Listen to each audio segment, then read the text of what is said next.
Good afternoon. I am Gary, and I am honored to be serving my last year as Vice President of CEAI. What I want to do, just in terms of way of introduction, is to introduce who you are, your current position, how long you've been in that position, and just for kicks, your first job that was related to clinical engineering biomed. And I'll start.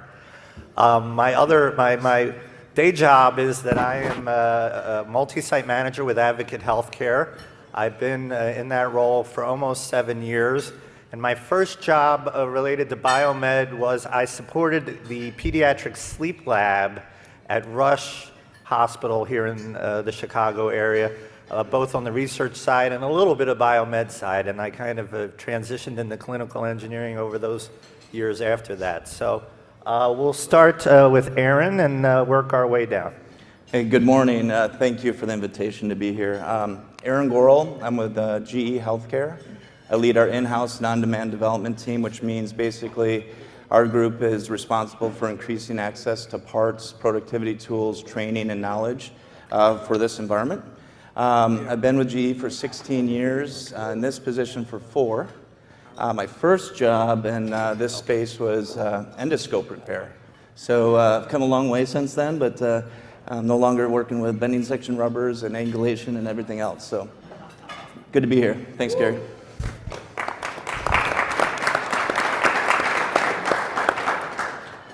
Good morning. Dave Francoeur. I'm with Sodexo. Been with them about 11 months.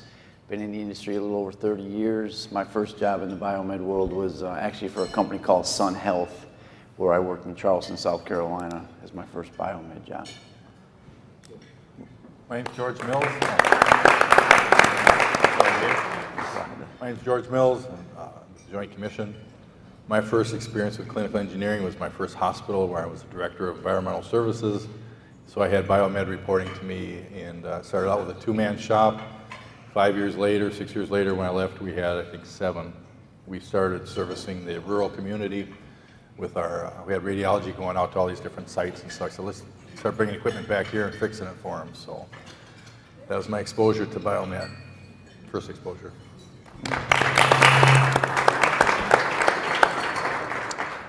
Good afternoon. My name is Steve Vanderzee. I'm currently the director for Advocate Healthcare Clinical Engineering. I've been in this new role for almost 2 years now, and I've been with Advocate a little over 7 years. And in the industry, just was doing the math in my head, it's a little scary, 37 years. Started out right out of high school, went into the Air Force, and was fortunate enough to have some career counseling from my uncle who was already in the Air Force. And I remember asking him, what would you recommend? He said, well, look for a career that's got the most training, the most amount of time, that they spend training you. Because in most of the branches of the military, you can go anywhere from a week to several months to many months of training before you actually get into your first assignment. And so kind of did a scan. I was interested in anatomy and physiology quite a bit. Loved my 101 Radio Shack kit.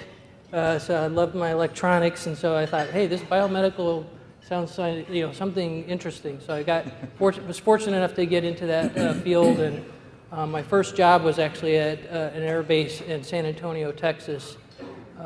It's no longer a base there. It's actually returned back to the city, Brooks Air Force Base, and it was interesting. I went into the Air Force hoping to see the world, and I never left Texas. But it's been a great journey. Looking forward to a few more years as well. And thank you for having us today. And I'm looking forward to hopefully providing some insight that you might be able to take back with you at the end of the day.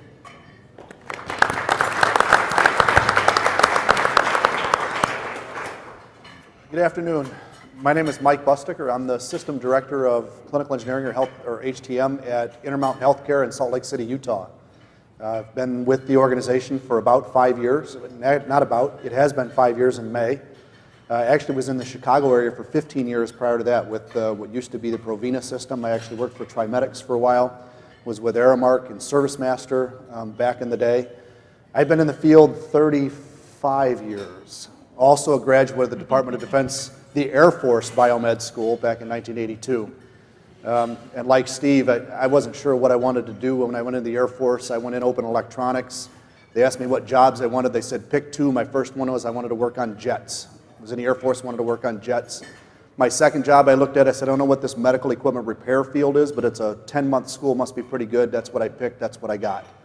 And I'm thankful for that. Unlike Steve, though, my first duty assignment was real rough. I was stationed at Hellinikon Air Force Base in Athens, Greece for 3 years, and then I spent time at Aviano in Italy, also in Germany, and then Tucson before I got off active duty. So, sorry, Steve, I took your assignments. So. Thank you, gentlemen. So a little bit about the format. I'm going to probably want to try to go over. I'm going to pose a series of questions. They'll usually be multi-part questions. I'll pose it to a specific person, then I'll ask you to pass it to the left, so to speak. And of course, it's optional whether you wish to comment on any of these questions. I'm going to ask, just because I'm trying to cover quite a bit, maybe we take try to limit our responses to 2 or 3 minutes, although some of the subjects we will expand on. I'll probably also give the opportunity for the audience to also comment, and then if we have time at the end, we will also be able to pose the panel questions. And I ask, if you pose a question, it's to the panel, not to an individual, okay? We've hopefully had those opportunities already to pose individual questions. So starting off, I think we will all agree that our mission as healthcare technology managers, clinical engineers, biomeds, rad engineers, is to ensure safety and reliability. So our number one focus. As an industry, I would like you to comment on what you think we're doing well. I'd also ask for you to suggest where our opportunities are. And the third part of this question is regarding best practices perhaps within your organization that are helping to achieve that mission. And I will start the questioning with Mr. Mills. Well, what are you doing well? What are we doing well as an industry? When we did that survey back in 2011 and we asked the question, have people been injured or harmed with the alternative equipment management approach, and we got 0 incidences reported back out of 2,500 respondents, I have to say that what you're doing well is what you've been doing historically as far as managing and servicing your equipment. You're doing a fine job. It's not putting people at risk and or harm, so keep doing what you're doing. The frustration we have, of course, is you can always do a little bit more, you can always do a little bit better, and we turn it back to you to create the better ways to do those things. But basically, I think when I look at our survey process, very few findings are written in the area of clinical engineering because you guys have got a good program and are doing the right things right. Left. Okay, so just to answer the first part of the question, so I think doing well, kind of to build off of what you were talking about, I think, we take care of our customer. I mean, I think, we're very customer driven, we're focused. I rarely hear, an organization, especially with an advocate, where they're not upset or they're upset with us because we're not doing something. We're very much interested in making sure we're putting the fire out. We're very good at putting fires out and addressing concerns immediately. I think it's also an opportunity, but I'll defer that to the next part of the... Well, actually, if you could answer all 3 parts. Oh, okay. I bet George, I don't know if you were finished there, so. Give me the second part down. So it was strengths of the industry, opportunities of the industry, and how your organization, contributes towards that mission in perhaps a unique way. I think opportunities, I talked to my session this morning about the number of people come to our hospitals and get hospital-acquired infections. That's 722,000 people a year. 70 to 80,000 people are dying a year. And we look to what the resources are to resolve this, and it goes back to as simple as hand hygiene. So I think our opportunities for improvement has got to be in the area of infection control. If you all don't know your ICP at your organizations, you're missing it.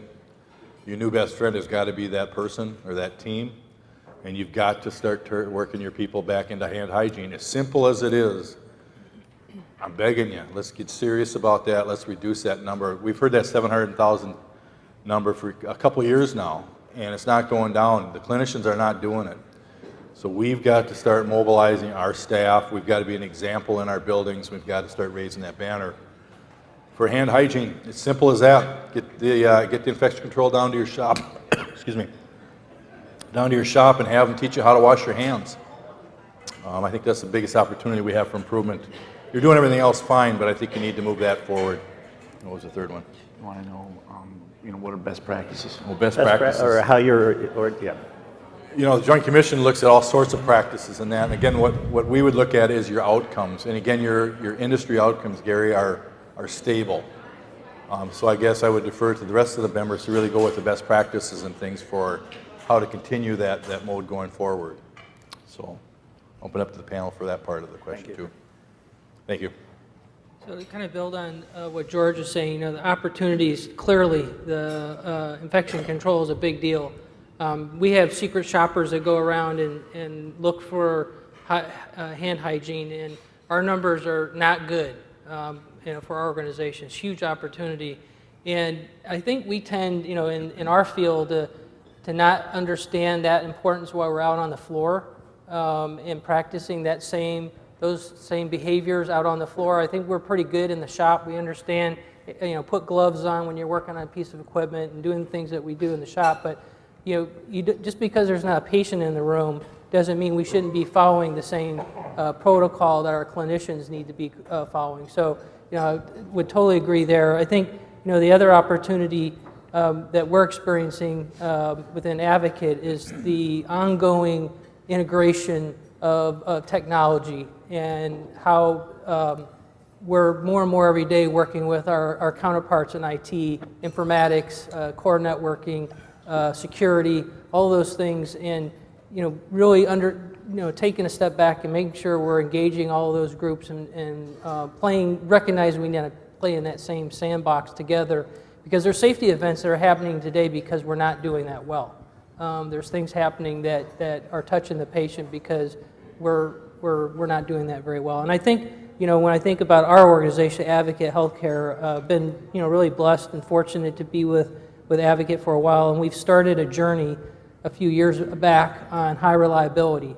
And we've had a consultant come in and spend many months with us and training us on high reliability. And I think we're starting to see the fruits of that development.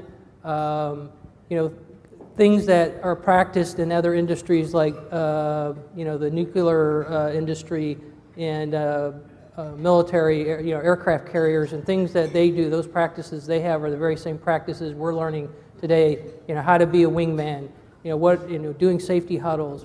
Anticipating what's going to happen, and looking back and lessons learned, and that's just been a great experience. And I think, at least within our organizations, I'm seeing it. These typically get rolled out as like the flavor of the month kind of a program, or can be sometimes, but this isn't the case. And the other, I think, thing that sometimes happens in our field is that we look at it as, well, that's something that the clinical folks are doing, and the physicians, and we don't need to do safety huddles. I mean, that's for the on the unit. That's where they need to be talking about that. But we've started to recognize the importance of doing that, both even within our own shops, our sites, and we've even developed a relationship with our infection control person at the system level, and patient safety, because we tend to kind of think of things a lot differently from an engineering perspective, and it's really great when you start engaging these clinical folks and you start bouncing things off of them, and they start bringing things that you never would have thought of. Right. This is an issue. We got to address this. So that collaboration has really been a big deal for us within Advocate. Thank you, Mr. Busdicker. Thanks. As I look at the industry as a whole and some of the trends that are going on, I think we respond to the trends in a positive way, and we try and make an impact where we can within the HTM field. I think there's more that we can do. When we start talking about looking at healthcare cost across the country, not only within our own organizations, but across the country as a whole, we need to look at it from the perspective of what can HTM do to help impact those costs. and help drive healthcare costs down across the country, not just within our own organizations and institutions. I think we're doing a good job of that in some of the areas that we look at, but I think, again, there's opportunity for improvement. We want to be able to drive that cost down without impacting quality, though. We want to make sure that patient safety is the end result, and patient outcomes is the end result as well. So I think we're doing things well there. I think there's opportunity as well. What are some of the best practices and stuff that we're doing? You know, in Intermountain Healthcare, one of the things we just introduced recently, actually over the past couple of years at Intermountain Healthcare, is a program called Zero Harm. And in the Zero Harm initiative, what they did was they asked all of the system level directors and leadership within the organization, how can your department impact zero harm when it relates to patient safety and patient outcomes? So we really had to look at it from the clinical engineering perspective, and a program that we've implemented there is our iReport incident reporting system, where we've gone out and educated nursing staff, and we're continuing to educate clinical staff that no matter what the problem is with the equipment, report it through the iReport system. Now we're trying to integrate that into our maintenance management system as well. So every single equipment problem, no matter what the malfunction or the problem was, is reported through the system. I don't care if it's a user problem, if the equipment was dropped, if it failed during use, whatever it is, it's all reported through our system. And then we generate a report on a weekly basis, a device failure report that comes into the HTM department, and I've got an analyst that's looking at all of those reports and trending across the entire system. We have 23 hospitals and 185 clinics, and there's a lot of value in the data that we collect and look at to see if there's any training opportunities, if we're experiencing any type of equipment problems that we can go back to our suppliers with. And you'll notice that one of the things we talk about at Intermountain Healthcare is we don't talk about vendors, we talk about suppliers. And our philosophy of vendor is somebody that sells popcorn and hot dogs at ball fields. They're transactional basis only. Suppliers are people that collaborate with us to help us improve our organization, a win for their organization, win for our organization, but really a win for healthcare as a whole and for patient safety and patient outcomes as a whole. So we're in the process of doing that now. We're gathering a lot of great data, but I think there's an opportunity as well for us as an industry to look at that across the entire country. Thank you. Mr. Gory? Yes. Thank you. I think, from my perspective, I have the opportunity to travel the country, the U.S. and Canada, working with some fairly large organizations and small organizations. I think one thing that I've been most impressed with from what's working well is how many groups have really started to drive a culture of quality, right? And Mike, I think you hit it well, which is there's a ton more collaboration, a lot more discussion, a lot more transparency between departments within the organization and even outside the organization. So this idea of collaboration that Mike talked about and is really helping us get to a point where, even as an OEM, there may have been some friction in the past between in-house organizations and OEMs, but ultimately what we're seeing today is a lot more collaboration on solving real problems, big problems, and doing that together, because we have a lot to offer from our perspective, from information and knowledge. We have large quality systems, so I think there's been great transparency and collaboration in that space.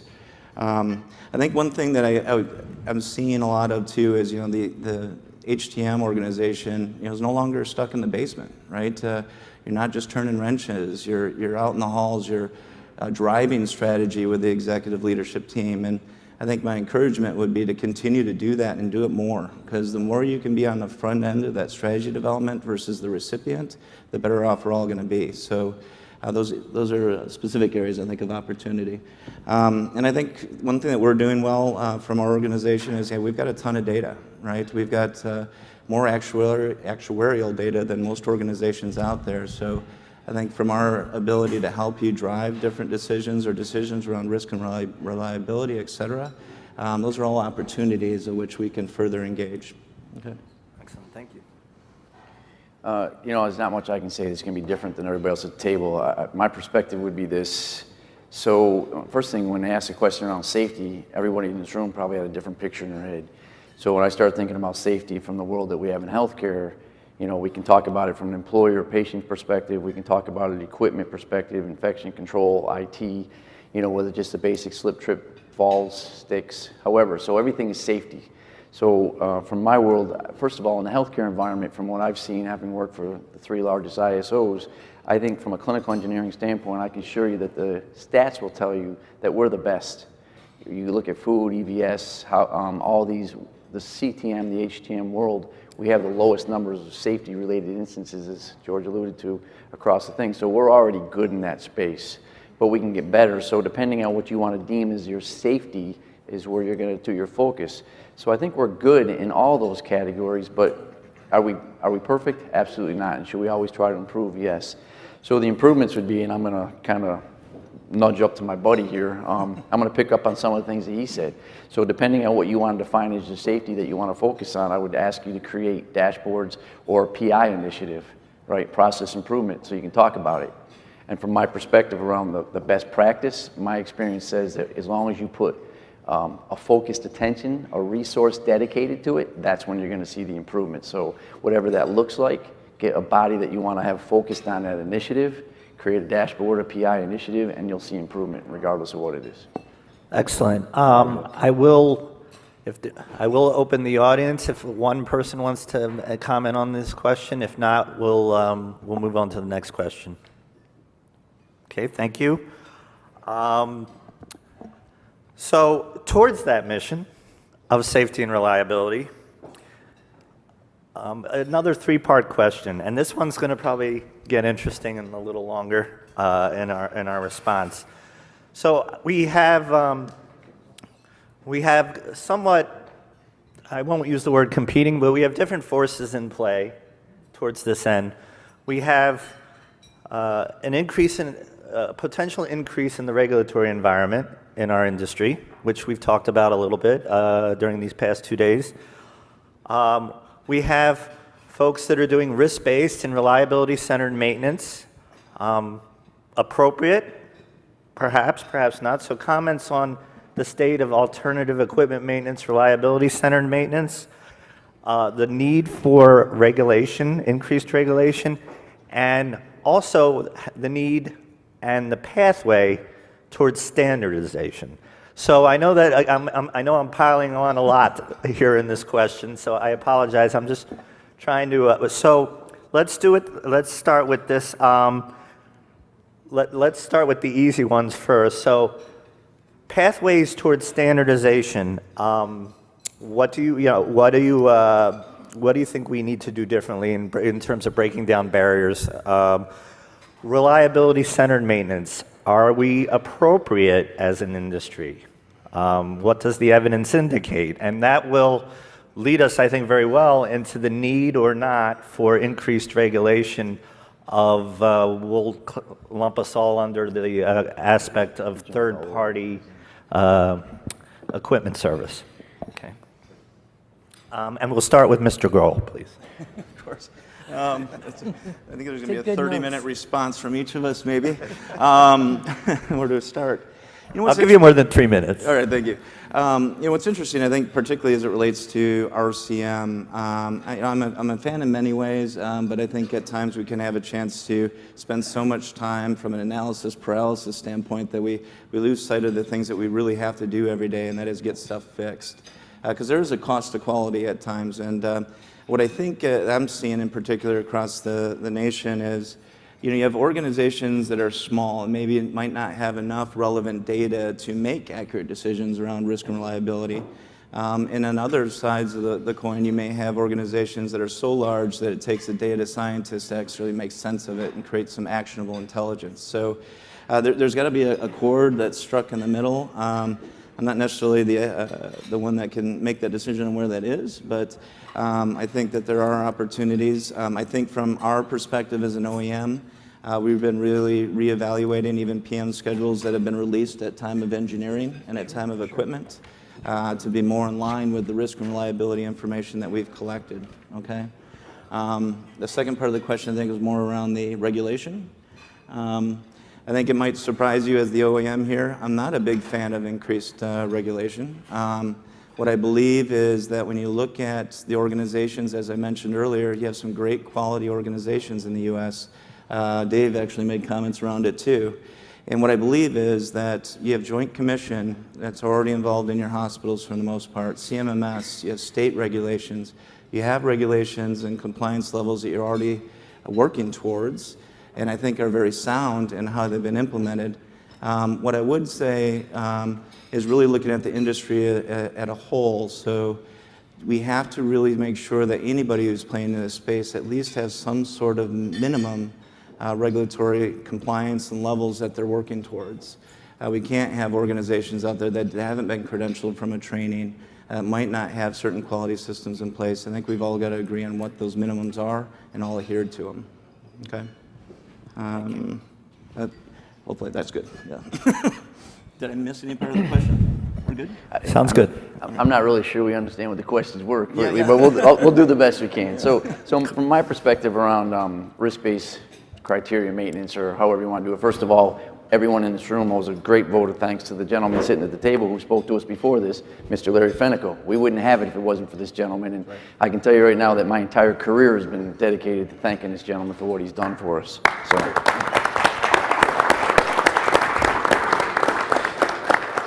My perspective around that is, you know what, I don't know, George gave me a big compliment this morning as a gentleman that thinks outside the box. I don't know whether I do or I don't, but I do know this. The thing that gets me to get up every morning and drive to go to work and to do my thing is because I always want to challenge the why. I think everybody in this room needs to understand you need to challenge the why. What's the reason that you're doing something? What's the intent behind it? And so whether you use a risk-based criteria method or an AEM program or something other that you created, the fact of the matter is you should be focused on making sure that it's patient safe, employee safe, and that you're meeting that objective and that you're always trying to improve in the process. So, you know, for me to sit here and say that you should do one or the other, I don't think is fair. I think you should do what you need to do for your organization to drive to the intent and the why. And I try to do that every day through our organization. The next thing around regulatory, regulations, I have to tell you, I don't believe in regulations. I don't think that there's any real merit or value to it. However, let me be clear. Now, that's different than what we're talking about here. What I'm talking about is kind of what the FDA is trying to mandate that we do, right? So the issue for me is, and no disrespect, sir, you can be factory trained, OEM trained, but as an individual not be any better than somebody that hasn't been factory trained or OEM trained. It's an individual thing. And that's the thing that I mandate all the time. So regulation, I'm not in favor of. Some sort of assurance that guarantees some level of quality or ability to be able to perform a duty, I am totally in favor of. Don't know exactly what that looks like, but that's my perspective on that. I don't think regulating drives or mandates any level of quality. So it's really how do we drive the quality, which is again around the why and the intent. Why are we doing it in the first place? Because someone believes potentially our quality or our level of service isn't where it needs to be. So they figure by doing this, it's going to drive it. And unfortunately, I don't necessarily support or believe that position. Minimum level of training though? Yeah, I totally believe in some sort of quality assurance, making sure. I just don't know what that looks like. So then the last piece for me is around, the standardization. And again, I can only sit here and tell you that as a gentleman that likes to think outside of the box, I think standardization completely takes away our creativity. So I don't think there's any merit or value to that from my perspective. If you understand the why, you understand the intent, and you have some level of quality that gets assurance, then why would we want to minimize creativity by having standardization? We want the flexibility and the ability to go do what we want to do, making sure that we achieve those intents and whys. So that's my perspective. Well, let's do standardization first. Years ago, we had prescriptive standards that put you in a box, told you do this and this and this. It was kind of like Betty Crocker. Follow these directions, you're going to end up with a cake. We got rid of that. We went with non-prescriptive, which says we want to come and have dessert. It's up to you to figure if that's going to be angel food cake or brownies or sorbet, whatever. It's dessert. So I personally don't like the idea of standardization into where it's going to put us into a box.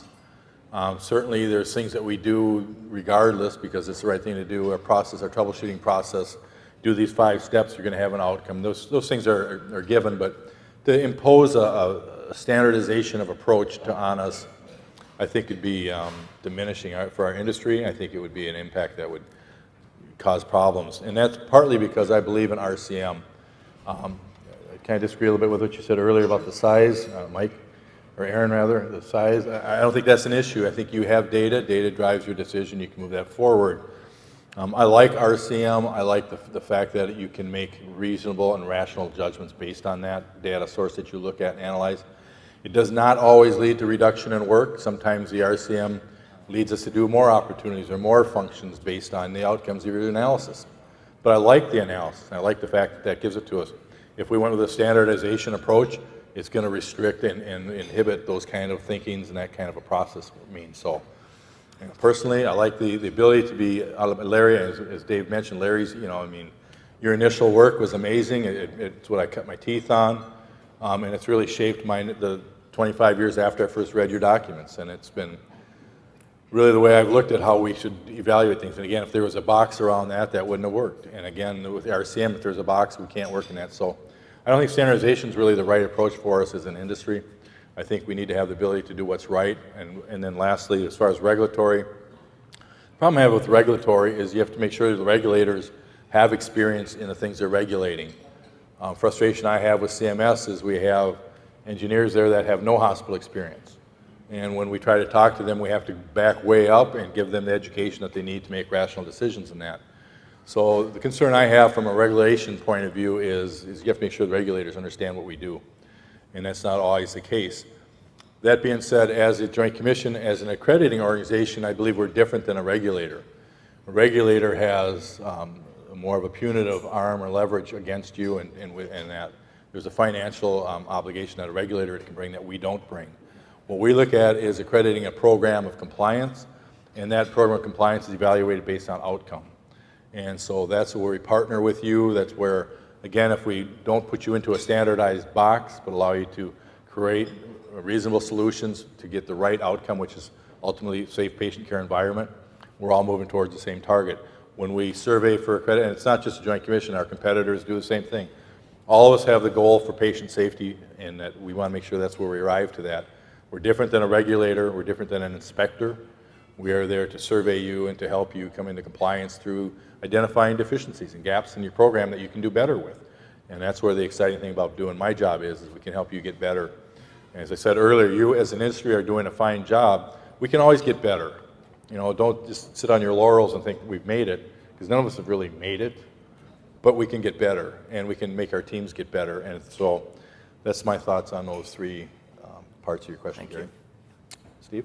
Sure, thanks. So, you know, a lot of good information and perspectives have been shared. I think I was reflecting a little bit when Aaron was talking about data and thinking about smaller organizations and, you know, do they have the same amount of data that a larger organization has? And it reminded me when we, a few years back, actually Gary and I got an opportunity to talk to a CMS representative as part of our survey process. And it was right when we were going through the first round of FDA and CMS, you know, questioning our strategies for imaging devices.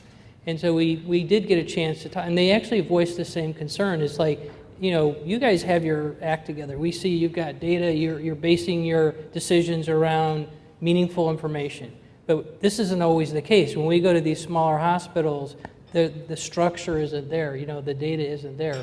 Or frankly, sometimes the expertise isn't there, you know. So that, you know, kind of resonated with me. And as we've been on this journey and these conversations that we've had, you know, when I think about standardization, I would agree with all the other panels that have spoken on this. I don't think we need more standardization. I think we need framework. We need well-defined framework that still allows the flexibility to adapt and to move, because we need to be able to do that. But, you know, I don't think there's really a need for additional, you know, standardization, but clearer boundaries, you know, definition of those boundaries would help. I mean, it was at the AMI conference this year, and we were talking about benchmarking and, well, how do you decide what your cost-service ratio is when the value, you know, do you use the replacement value? Do you use what you purchased it for?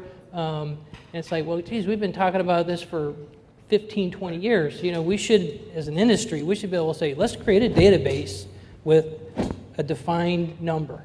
Yeah, you can still use your number if you want, but we can also have a defined number, and we can adjust that number over time, but it's a framework that we can work, and all of us could tap into, whether we're a small organization or a really large organization. So there's still opportunity within our industry to, I guess, sort of speak, get our act together around that. And I guess, you know, as far as the, what was the first part of the question? So I had standardization. RCM. Oh, RCM. Yeah, I mean, it makes sense.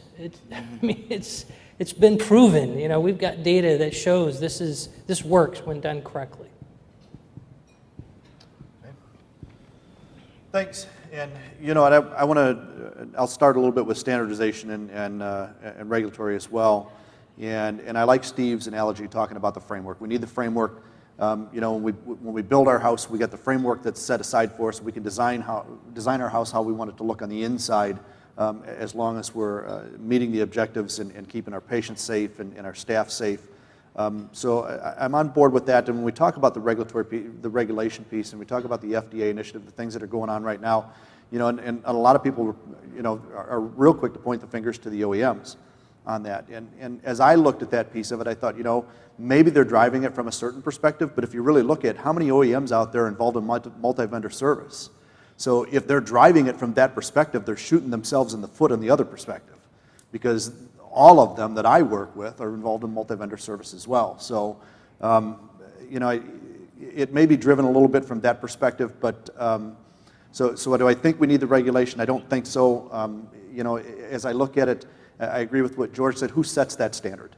And if we have the regulatory piece, and if the FDA is setting the standard, is it the experts in our field that are setting it, or is it being driven by somebody outside that's feeding them the information that's going to hurt the industry or healthcare as a whole? So I'm not a big proponent of that as well. So on the RCM side, very big supporter of the RCM piece.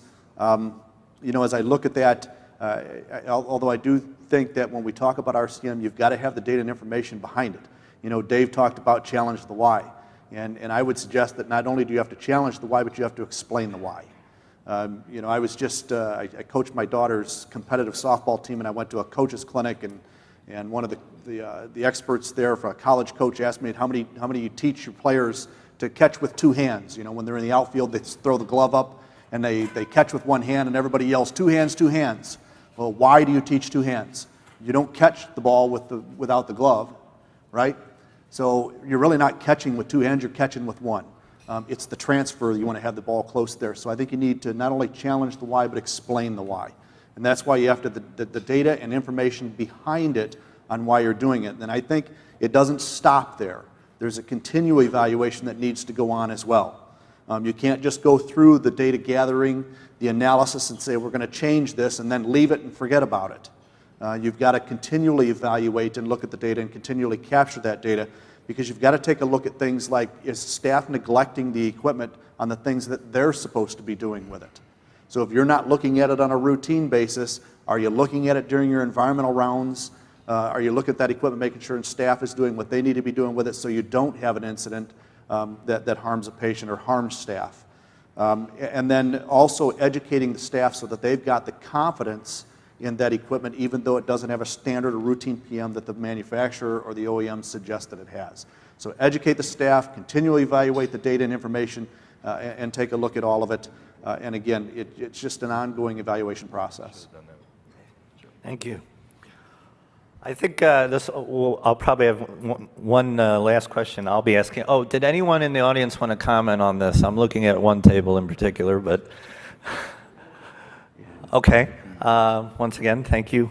Last question, I think, you know, we've talked about safety and standardization. I want to talk about quality and value, I think. Please define for us your definition of success in HTM or in your organization. How do you measure? You know, how do you provide value to your customers? And I think I think I'll pick on my boss. I'll start with Mr. Vanderzee. Of course. Repeat the question. Got to buy it for some It's not the first time he said that to me. Would you find that hard to believe? Definition of success in terms of providing value, and how does your organization provide value to its customers, and how do you measure quality broadly? There's so many things that we do. I'm trying to kind of narrow it down, but I guess at the end of the day, when I think, for me, when I think that our program is being successful, is my phone's not ringing. I don't have the chief nursing exec calling me complaining about something, where I'm not hearing, from our clinicians or our patient safety group or our quality folks that there's concerns about our program. At the same time, just because the phone's not ringing doesn't mean we shouldn't be focused on all those things. So it's, I guess, balancing, making sure that we've got people engaged and have those top of mind every day. We've been tracking our cost of service ratio for over 15 years. And I've been fortunate to fall into a position where my predecessors established some very good, well-defined guidelines, metrics, thank you, on how we measure our program. And we've got a lot of good data, and we've been very consistent about how we track that data from year to year. And we're well respected within the organization. What makes me feel good every day is the ability to be able to meet with our COO and have compliments about our program at that level, and knowing that they're hearing good things about what we do every day at all of our sites. And it's not because of me, it's because of our leadership that we have there. It's the training, the commitment that all of our staff have. I mean, this industry, I rarely find somebody that works in this industry that doesn't enjoy what they're doing. They want to do what they're doing. They get up every day to do what they want to do, so that really makes me proud. We have a lot of things that we measure from a quality perspective. Beyond the financial piece, we've got key performance indicators that we're tracking. The same, probably similar things that everyone in this room does. Looking at aging work orders and turnaround time.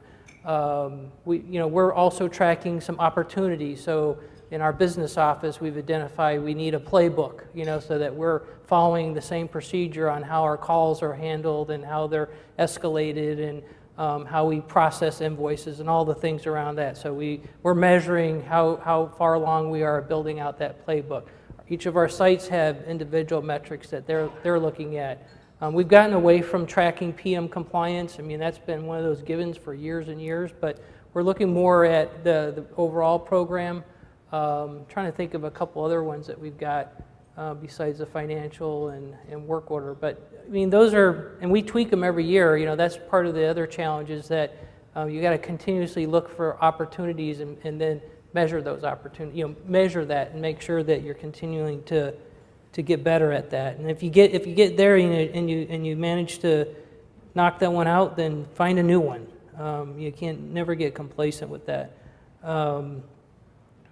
But I think, just again, that would kind of be sum up where I'm at with that. I don't know if I'm answering your question. I'm struggling with it a little bit. That's fine. Okay. Thank you. Appreciate it.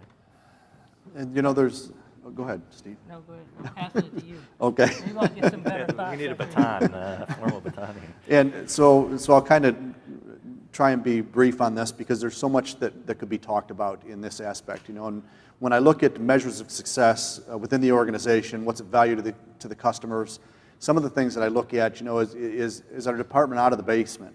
Have we become more than just the department fixes the equipment? And are we doing things, are we concentrating efforts in areas that are important to the organization? And are we one of the calls that they make when they have something that's brought forward that they want us at the table? Intermountain Healthcare owns our own insurance company called Select Health. And they're struggling right now with some things that are going on with healthcare reform, the Affordable Care Act, with a number of things. And financially, there's some things that are hitting them pretty hard this year on that front. And it's interesting that when they called organizational leadership together to say, what can we do about this? How can we impact costs this year, next year, and the following year? One of the first calls that they made was to my office, saying we want clinical engineering to have a seat at the table on this to help us approach and solve this problem. And to me, that's a measure of success. That means they see us more than just that department that fixes the equipment. They also see us as a department that has collaborative arrangements, whether it be with our ISOs, whether it be with our OEMs, and our in-house program. They don't see us as separate companies or separate departments within the organization. They see us as one working together to solve problems within the organization as well. So, and they also like, another measure of quality for me and its success is that we look to the future.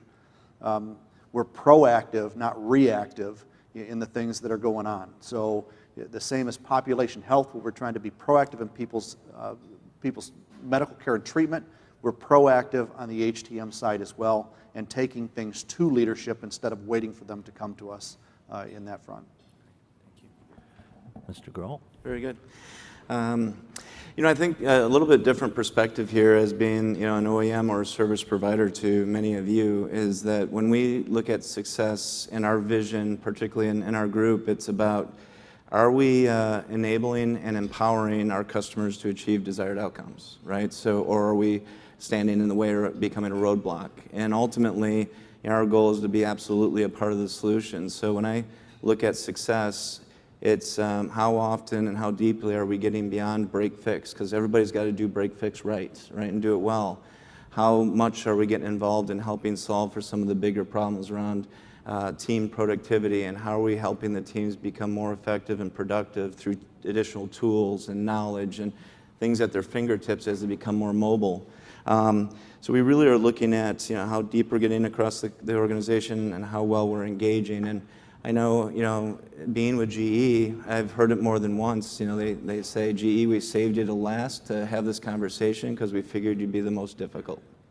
And I think time and time again, even with people at this table, we've proved that to not be true. So our organization has really made a concerted effort to change the way we engage in this environment and work with you and bring additional skills. And really, from my team's perspective, it's if we felt it was important enough to invest in for our own people and our own engineers, then it's probably important to you. So a lot of what we're doing is about breaking apart the tools that we have and repackaging them so that our teams or our customers can have access. So it's an exciting time, and our goal is to really remain flexible and continue to solve some of the bigger problems. Thank you. So like everything else that I think about, whenever anybody asks me a question, it's always around, I start with my own questions, like, so why are they asking this and what's the intent behind it? The thing for me around quality and value is, I guarantee you, if every one of you had a pencil and paper in front of you and we asked you to define what's quality, what's value, every one of you guys would give us a different answer, because it's perspective of where you sit in the position that you're in and how it equates to what you're doing every day. So to that end, in an effort to try to answer this question, I'm going to speak from a perspective of a C-suite individual, right? Because that's really, I'm assuming that's the position that I want to take at this point. So as we start to define quality, the definition to me is around, defining the fact that the CTM, the HTM, the clinical engineering department, I'm not hearing any issues. How many of you are aware, or you're continually hear that the C-suite says, well, I'm not hearing anything bad going on down there. So by default, that must mean things are going okay. So that's how I see the C-suite folks as defining quality.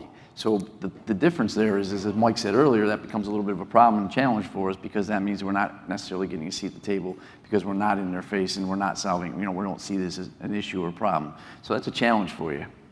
Around the value, well, the value, as far as I'm concerned, is in the eye of the beholder, right? So it's what did they see as you've had add value to that, right? And the issue is, our opportunity is to sit down with them on a regular basis and do a gut check. Am I adding value to you? Am I doing the right things? Their needs change. Our program needs to change to reflect what they see as adding value, and we have to make sure that we're driving to that. So there's a value there. The definition for me around what is a success of an HTM program, to me, it's understanding our customers' pain points and solving for those problems.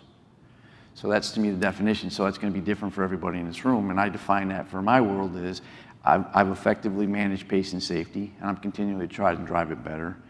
My employees are engaged, and they understand the why, and now I'm adding, they can explain the why. Thanks, Mike. They understand the metrics. We have metrics. They understand the metrics. They understand the levers that impact those metrics, and they know how to go out and do things differently based on those levers. And the obvious ones around finance, because if you're not going to be financially, fiscally prudent, then you're not going to be around, and you're either going to go away or somebody's going to come in and take over for you. So, and then the way we measure that also is through customer and employee satisfaction, right? So don't just measure it. Make sure you do something with it. Whatever it is, and I'm a proponent of, you're 99.9% there, you still got 0.1% to go. There's never anything that's perfect. There's always an opportunity for improvement. And the last one that you asked was, how do you provide value? The value for me is when a client looks at me and says, you know, I don't give you guys a lot of thought. Everything going all right? I know I'm doing my job. I mean, I don't know what else to do. How else do you define it? Because every day they've got something else that's on their plate that they have to manage. And if I'm taking care of that so they don't have to think about it, then I must be doing something right. Because they'll let me know if I'm not, I can promise you. Thank you. Well, I just jotted down 3 thoughts. First of all, we survey clinical engineering oftentimes by not talking to any of you. We talk to your users. We talk to the people that you're supporting. We're talking to your customers. And I remember years ago, gosh, I remember when you knew when the survey date was. What did you do the week before? Right? You hauled all the extra parts out to your house, and all of you got boxes in your garage. I'm sure from when you back in those days. You know, you cleaned the shop, and then we would come in and we'd see this pristine shop, and you had big charts on the walls, PM completion rates, and you had you broken out by categories and all this, and gosh, you were just so excited to show it to us, and we'd sit there and go, oh, that's so pretty, right? But what did that really tell us? You know, nothing. So then we started not going into your shops at all and surveying by asking your customers. I remember getting calls from you saying, with almost tears in your eyes, but we threw away all this stuff, and they didn't even look in our shop. You know, it's like, yeah, but what findings did we write? Well, you didn't write anything. Why didn't we write anything? Because your users were affirming that you're doing the right you're supposed to be doing. Equipment was reliable, equipment was calibrated, patient care delivery was not interrupted by bad equipment use or function. Life was good. And like everybody else in this panel said, it's nice when you don't get those phone calls because it means that you're doing the right things right. So I think the quality, we look at the outcome. And the outcome, again, is the user side of it. And that's really what you bring to that, is that assured quality. And we survey that by talking to your users. The second thing I looked at as far as measuring the quality is I'm in love with the concept of FMEA, failure modes effects analysis, where you look at the chain of events and you look for the weak link, and then you focus on that weak link, let's fix this, and then put it back into the chain and see if it's fixed and if it's now a better chain. And I like that, and I think, as I mentioned before, and as the team up here has kind of said, you guys are doing a good job. You have good programs in place. You know, Steve went through metrics and things, and he's got good stuff there. But what can we get better? Well, that's where FMEA comes in. Let's look at what is the area that we're not doing so good in. Is it a type of devices we need better training on? Is it a population of equipment that we need to defer? What is it that we can do better at, and really adopting that FMEA model will get us there. And the last thing that I want to close with is when I look at the success of HTM, and Dave and I are both now on the AAMI board, so we're a little bit more sensitive to HTM, I think, than we were a year ago. But when I look at the success of HTM, one of the indicators I look at is your staff growth. In other words, are the repeat work, is that being lesser and lesser? Are we seeing that your bench techs are moving up to being supervisors? And are we seeing those supervisors moving up to be lead and directors? Are we seeing a succession of growth in your organizations and in your shops? Is there opportunities for that? And that can only happen if you as the managers, you as the directors, are developing and you're engaged and you're investing in your staff. And why am I concerned about that? Because if your staff are being brought up right and are being developed and groomed and monitored and mentored, they're going to do a better job. And ultimately, they're going to be up there talking to nurses, and they're going to have a pride in their step. They're going to be able to communicate to the users about how to use equipment properly, and all the pieces fall into place. And yet you see that, and you've seen this, Steve, in those organizations where you've got good leadership that mentor their staff and develop and give a career path to them, everything goes so much better. And we see that. I can tell you in 15 minutes when I walk in a hospital if I'm in a train wreck or if I'm in a well-run organization, because you get this sense of accomplishment, and the staff know where they're going and what's going on. So again, I would say that a well-run HTM, a quality HTM program, is one where you see staff moving forward, embracing the things that we hold important here, and carrying that forward in your organization. Thank you. So in conclusion, those old enough to remember, I think the idea is to be the Maytag repairman.